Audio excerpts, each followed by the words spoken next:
Thank you, George. We appreciate that. We've got 6 minutes now past the top of the hour. Thanks so very much for joining us here at Insight on Business, brought to you by FWRSA. FWRSA, working hard for you until the cows come home. It's a great tax service, by the way, kids. If you haven't done your taxes yet, they also do walk-ins up until, I think, 9 o'clock on a Tuesday night. FWRSA in Clive, Iowa.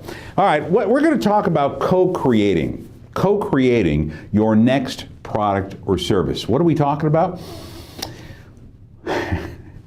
Who says that you have the very best idea for your product or service? Probably you, right? Right. Well, would it surprise you that a number of very successful companies are taking a look at how they can co-create their product or service with whom? Their customers. Why not the next time that you're going to develop something, co-create it with individuals out there who are in your stream? So let's talk a little bit about that. We've got several tips for you, 4 tips as a matter of fact, on how all of this works. Solid ideas, successful new products that you can work out with your consumers. The first thing to do is that you clearly have to listen to your consumer. I mean, you know, if you want to come up with the next best, greatest idea, listen to what your consumers are saying about their wants and needs. Also, listen to what they're saying about your existing products and services. Are they getting a little tired? Are they getting a little worn out? Are things just not as spectacular as they were when they were brand new? Highly probable. So listen to your consumers and ask them questions about your product and service, and then take copious notes. Write it down. That's tip number 2. You're not going to remember all this stuff. If somebody's got a comment or a question about your product or service, you're not going to remember this. Write it down, and then take what you've written down and then save those, and then go somewhere and do the very most important thing that you could possibly do for your business. Go somewhere and think. Think about what your consumers have said. Think about those ideas that they've helped create with you. And think about the probability of actually making some of those things come to fruition. It's not all that difficult, but it does take time and a real dedication. Also, reach out. I mean, come on, you know who your brand warriors are, don't you? If you don't know who your brand warriors are, you got some troubles. But if you know who your brand warriors are, those people who love your product or service, make sure that you reach out to them and ask them questions. Look, and this doesn't matter, believe me, it doesn't matter if you're running a brick and mortar store or if you're doing some kind of service provision. Ask your brand warriors, those people that come to your aid, that buy your products or services, ask them to help you.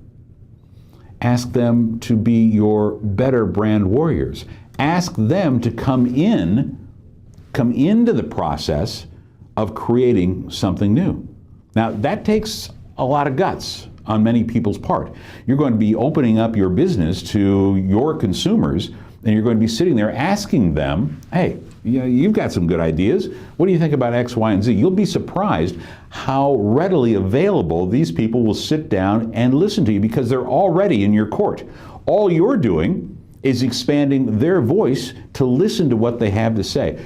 Take those ideas. Now, you got to go into this smart. You just can't say, okay, hey, look, we're going to sit around, 5 of us, and we're going to come up with several ideas for the business. That can get crazy. All right? So I wouldn't necessarily suggest you have everybody in the room at the same time. Do this over a course of several months. Talk to one person, take those notes, talk to another person, these brand warriors, and start to collect those very best ideas. And then,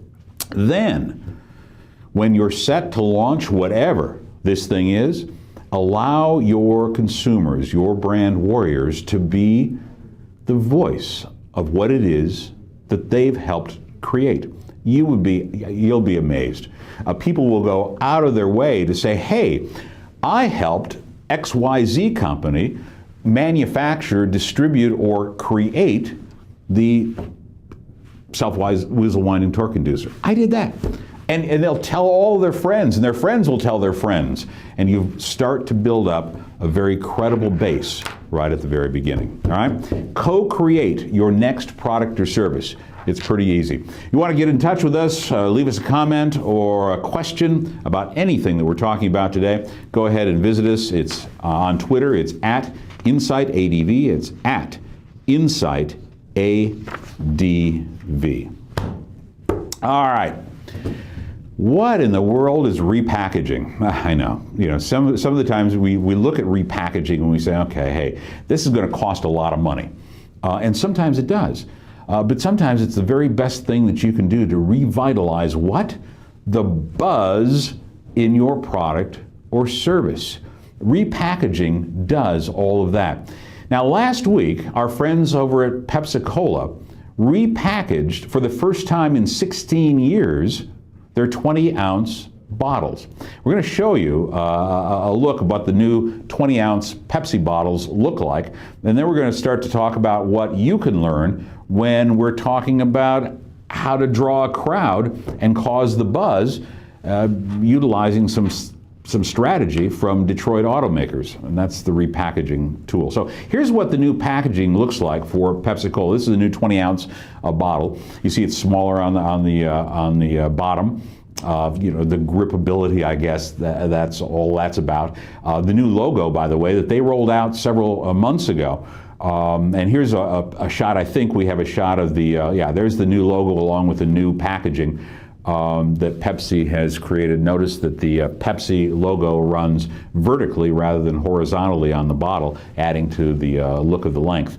So they repackaged their thing, and they repackaged their bottles. And what did that do? Well, it caused a buzz. People started talking about Pepsi. They've gotten free publicity for days now. Days talking about, wow, did you see the new Pepsi container? What's going on here? They've repackaged something, and folks like me, folks in the advertising industry, folks in advertising age, all have picked up these messages about what Pepsi's doing. Sure, it took them 16 years, and we're a little bit surprised it took them that long to do that, but it is repackaging. Well, let's say that you're thinking you've got a product or service and it's a little tired. Maybe your logo's tired. Maybe it's been around for a long time. I want to show you something that I experienced as a child growing up. My father, Allah Shalom, my father worked for Ford Motor Company. Actually, the Lincoln and Thunderbird, Continental Lincolns and Thunderbirds. He was at the Wixom Assembly Plant in Wixom, Michigan as an engineer in the engineering department. And what the folks at every car manufacturer did is they changed body styles every year. This is long before, kids. This is during the age when you could tell what make and model a car was from 100 yards. Today, you can't do that. I mean, they all look the same. I can't tell a 2010 vehicle from a 2013 vehicle or a 2005 from a 2000. You just can't do it. I mean, they all look generally very much the same. But what was it like in the heady days of automobile manufacturing in Detroit? We've got 3 slides I want to show you, 3 images about how the Ford Motor Company, for example, at the Wixom assembly plant changed the look of their vehicles from year to year to year. These are three individual shots that were taken over the course of some time. This is a 1961, I believe, Lincoln Continental. And, so can you imagine what went into creating this beautiful looking vehicle? All right, then we're going to jump ahead a couple of years and take a look at another model. Now, notice this picture, how different it is from the one that we've just seen. They repackaged the entire car. Ryan, can you flip back another one? Let's take a look at the 61. Okay, there's a 61 model, and we go forward. This is the 62 or 63 Lincoln Continental. And then we took a look at the 64 Lincoln Continental. You see how things have changed? Now kids, what you have to understand about this is that back in the day when they were doing model changeovers, these assembly car companies would shut down the plant for 6 to 8 weeks so they could retool everything. We're talking about repackaging and why it's so important. They could retool everything from the paint to the metal stamping machines, to the fabric that was used, to the plastic knobs that were being used, to the logos. Everything was stripped from the year before, repackaged, and put out. And what did all that cause? It caused a buzz. Believe me, when you go to a new car show today, you know, the new car, say that your neighborhood car dealer is having the new models roll in, you're never going to see anything like this. These are shots from the 1960s when they were rolling out brand new cars. Check the crowd. Look, this is a Chevrolet dealer. It happens to be in California in the 1960s. Look at the crowd. Hey, here's another one. This is Pontiac. Look at all of the people lined up to take a look at the brand new Pontiacs. Incredible crowds would shuttle into these new car showings, and it would cause such a buzz. This is in the heady days of Detroit, and sure, it costs a lot of money, but what's my point? My point is this: if you've got a tired brand, if you've got a tired logo, if you've got a tired product, invest the time, effort, and money into repackaging that to be able to attract a buzz and a whole new crowd. It may already be something that you're manufacturing, and all you need to do is repackage the package. That gets pretty simple, right?